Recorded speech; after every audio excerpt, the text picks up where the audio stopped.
So ఈ మధ్య కాలంలో వాకింగ్ అనేది కామన్ అయిపోయింది. సో ఎక్సర్సైజ్ బెటర్ ఫస్ట్ వాక్తోనే స్టార్ట్ చేయాలి అనేది చెప్తూ ఉన్నారు.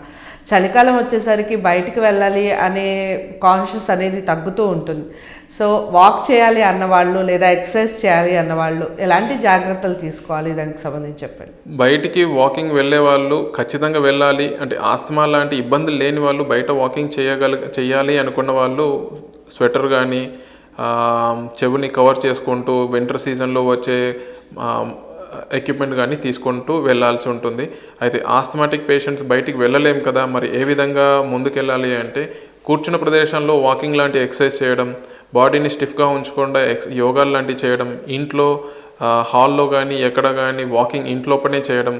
సో ఇదంటే వేడిగా వెచ్చగా ఉండే ఎన్విరాన్మెంట్ కాబట్టి వీలైనంత వరకు వాకింగ్ ఇంట్లోనే చేస్తే, కొద్దిగా బయటికి వెళ్ళాలి అనుకుంటే సూర్యుడు వచ్చిన తర్వాత అంటే 8 నుంచి 10 గంటల వరకు వీలైతే అలాంటి టైంలో వాకింగ్ చేయాలనుకుంటే వెళ్ళొచ్చు.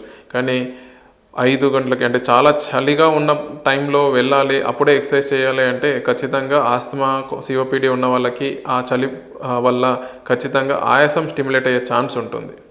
ఓకే సార్, మామూలుగా కోవిడ్కి సంబంధించి మనం 2 ఇయర్స్గా చాలా విషయాలు మాట్లాడి ఉన్నాము. సో కోవిడ్ అనేది ఈ వింటర్ సీజన్లో ఎక్కువ అవుతుందంటారా? సో అసలు కరోనా రావటానికి కారణాలు ఏంటంటారు? అట్ ద సేమ్ టైం ఇప్పుడు కరోనా వచ్చింది మాకు అనేది ఎలా తెలుసుకోవాలంటారు వింటర్ సీజన్లో? వింటర్ సీజన్ కోవిడ్ ఎక్కువగా ప్రబలడానికి హెల్ప్ అవుతుంది అని చెప్పేసి అంటున్నారే తప్పిస్తే, ఆ వింటర్ సీజన్ని కారణం కాకుండా కోవిడ్ స్ప్రెడ్ అవ్వడానికి చాలా ఎక్కువ మంది ఒకే ప్రదేశంలో ఉండడం. అంటే ఒక మనిషికి కోవిడ్ వచ్చిన తర్వాత తన నుంచి స్ప్రెడ్ కావాలంటే తన దగ్గరగా ఎక్కువ మంది ఉంటే తొందరగా స్ప్రెడ్ అవుతుంది. సో మనిషి నుంచి మనిషి దూరం ఇప్పటికీ మెయింటైన్ చేసుకుంటూ ఉంటే, అంటే మనకి మాట్లాడేటప్పుడే తెలుస్తుంది ఎవరికో అవతల వాళ్ళకి జలుబు దాంటి దగ్గు కానీ ఏదో ఉంది. సో అలాంటి వాళ్ళ నుంచి కొద్ది దూరంగా ఉండడం బెటర్. సో ముఖ్యంగా కోవిడ్ స్ప్రెడ్ అవ్వడానికి చలి టెంపరేచర్ ఒక కారణం అయితే, ఇర్రెస్పాన్సిబుల్గా చాలా వరకు గుమిగూడలాలు అంటే ఎక్కువగా మంది గెట్ టుగెదర్ చేసుకోవడం, లేకపోతే ఒకే ప్రదేశంలో చాలా వరకు మింగిల్ అవ్వడం, సిమ్టమ్స్ ఉన్నా దగ్గుతున్నా తెలుస్తున్నా డిస్టెన్స్ మెయింటైన్ చేయకపోవడం, ఇలాంటివి చేయడం మూలాన అక్కడక్కడ కేసెస్ నోటీస్ చేస్తున్నాం. అయితే జలుబు వచ్చిన వాళ్ళు ప్రతి ఒక్కరూ టెస్ట్ చేసుకోవాలా అంటే 1 or 2 days చూడండి.